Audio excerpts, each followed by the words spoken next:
Hola, soy Alba Jiménez. Bienvenidos a la clase número 3. Vamos a hablar ahora de la discalculia. Todos tenemos problemas para entender las matemáticas, pero este problema de aprendizaje es muy característico. Problema con los números. Bienvenidos a la clase número 3. Definamos qué es discalculia. Es una condición que afecta la habilidad de adquirir destrezas matemáticas.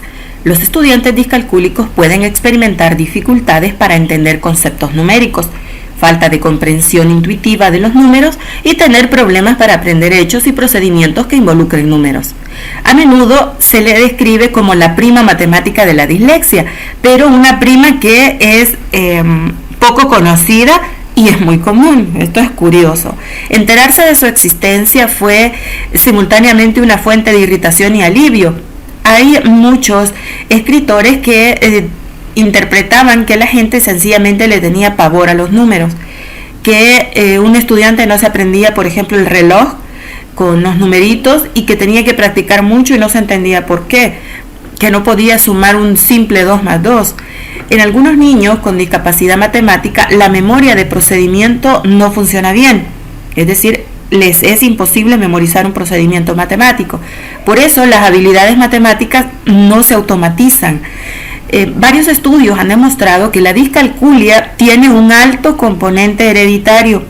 Otros estudios también indican que el problema se relaciona con el desarrollo en el cerebro, ya sea desde el momento en la gestación o en los primeros años de vida.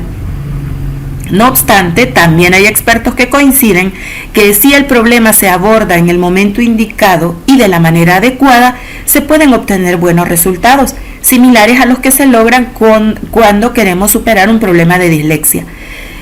Y tanto quienes la padecen, la discapacidad, como los médicos concuerdan que es importante que la discalculia se conozca tanto como la dislexia. Por eso yo te invito a que estos videos de problemas de aprendizaje los compartas para que los padres de familia vayan comprendiendo de qué va el problema de sus hijos y no se hagan más drama del que corresponde. Si bien es cierto que esto puede ser estrictamente biológico, que está radicado en el cerebro del niño, no significa que con el estímulo necesario no puedan superarse este tipo de situaciones problemáticas alrededor del aprendizaje. Hay varias señales de alerta para detectar esta condición, desde que los niños están en edad preescolar hasta que se gradúan del colegio. Por ejemplo, y a grandes rasgos, hacer sumas contando con la ayuda de los dedos a una edad mucho más elevada de lo normal. ¿Qué edad sería más elevada de lo normal? Que veamos un chico de 14 años contando con los dedos, por ejemplo. Tener dificultades para hacer estimaciones aproximadas. Contar de 10 a 1 y tener que contar de 1 a 10 e inverso les resulta totalmente imposible. Contar a partir de 70 de 10 en 10, 70, 80, 90, 100, 200, 300, 400, bueno, eso les resulta complicado. También estimar la altura de una habitación.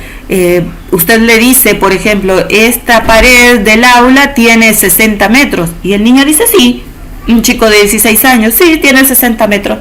Le es imposible concebir esa distancia numérica y establece que lo que usted le está diciendo es así. La discalculia es una condición de por vida que dificulta realizar tareas matemáticas, pero en un mundo en el que las calculadoras abundan, en que el celular tiene una calculadora, que todo el mundo puede trabajar con esto, lo que necesitamos es, primero, que el estudiante sea consciente de su condición. Yo soy discalcúlico. Bien, empezamos ahí. Lo que sigue es hacer el correcto tratamiento. Para ello, los chicos que tienen esta dificultad de aprendizaje no saben que no comprenden cantidades, que puede ser que no entiendan que el número 5 es el mismo que la palabra 5. Usted escribe la palabra 5 y ellos miran el número 5 y no hay un sentido numérico. Hay que desarrollar el sentido numérico. Los profesores pueden hacerlo. Yo te voy a dejar un enlace en la descripción para que lo leas después de que veas este video y comprendas más acerca de la discalculia y cómo identificarla dependiendo de las etapas preescolar, primaria, en la escuela media y en bachillerato. Recordemos que esto hay gente que nunca se le diagnosticó. Hay personas que llegan a la universidad y que tienen discalculia y jamás se los detectaron, sino que simplemente pasaron por todos los grados como un mal estudiante de matemáticas. Los profesores y los padres de familia debemos estar atentos a las señales. Hace muchos años no se consideraban este tipo de problemas de aprendizaje. Si una persona no aprendía a leer, se decía que tenía problemas para aprender a leer. Listo, nadie hacía nada. Para las matemáticas no, es que todo se le da muy bien, pero para las matemáticas es torpe.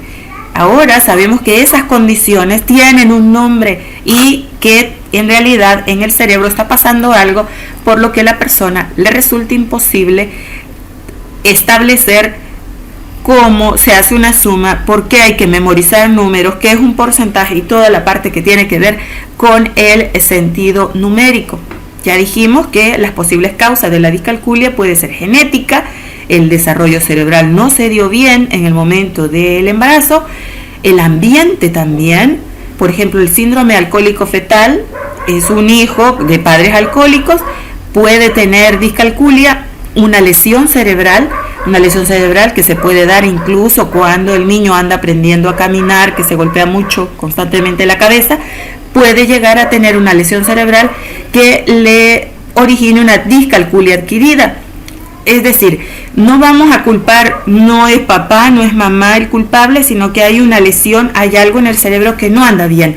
No está claro cuando de estas diferencias en el cerebro se habla qué porcentaje le corresponde a los genes, qué porcentaje le corresponde a otras influencias. Pero los investigadores están intentando aprender todavía cómo se puede recablear o volver a unir estas neuronas para que el cerebro pueda hacer las matemáticas fáciles. A ese concepto se le llama neuroplasticidad y los médicos están trabajando, los neurólogos, en medicamentos y en estímulos eléctricos para poder ayudar a estos chicos. Pero también nos dicen que nosotros, los profesores, podemos ayudar a los niños con la discalculia en el salón de clase y obviamente papi y mami también pueden ayudar. ¿Cómo lo pueden hacer? El diagnóstico primero que tenemos que tener no es que yo digo, bueno, como mi hijo tiene problemas para sumar, es discalcúlico. No. Les reitero, este diagnóstico lo tiene que dar un médico. Generalmente se lo comentamos al pediatra, el pediatra nos manda con un neurólogo y ahí le hacen los estudios pertinentes hasta establecer que efectivamente nuestro niño es discalcúlico. O sea, usted no le vaya a decir a su hijo, yo creo que tenés discalculia. Por favor, no, porque no funciona así. El diagnóstico que nos van a dar va a permitir que el profesor haga adaptaciones que faciliten el aprendizaje de las matemáticas y vamos a reconocer entre un problema de un chico que no aprende matemáticas y un discalcúlico. No son la misma cosa. Hay personas que tienen una resistencia mental a las matemáticas que con el estímulo adecuado se supera fácilmente. Ahora, con los niños discalcúlicos vamos a trabajar el concepto numérico para que su cerebro encuentre la manera de comprender las matemáticas. Esto requiere un maestro de apoyo para esa área específica con cierto tipo de temáticas que van orientadas a que el niño y niña pueda manejar los números desde la condición que tiene en su cerebro. Obviamente estas instrucciones especiales en matemáticas requieren que tanto el padre de familia como el profesor hayan estudiado un poquito acerca de el cuadro clínico y el tratamiento que van a trabajar con los chicos. Yo, como les dije, les dejo a ustedes un artículo donde pueden ver esto. Yo voy a hacer un video especial para cada uno de los problemas de aprendizaje donde vamos a aprender a tratarlo. Obviamente el problema de la discalculia no lo van a aprender en un video de 9 minutos. En este video ustedes están aprendiendo qué es, qué no es y cómo manejar el tema de diagnóstico de discalculia. Para trabajar con los niños y establecer en ellos el concepto numérico hay que trabajar siempre los números, que los niños puedan verlo, y cantidades. Obviamente el pedido aquí es que no se sature al niño. Vamos a aprender los números del 1 al 5. el 1 y se representa con un palito, el 2 con 2 palitos, etc. No dejen de ver el enlace que les dejo en la descripción y nos encontramos en el próximo video para tratar la dislalia. Que estén muy bien, hasta el próximo video.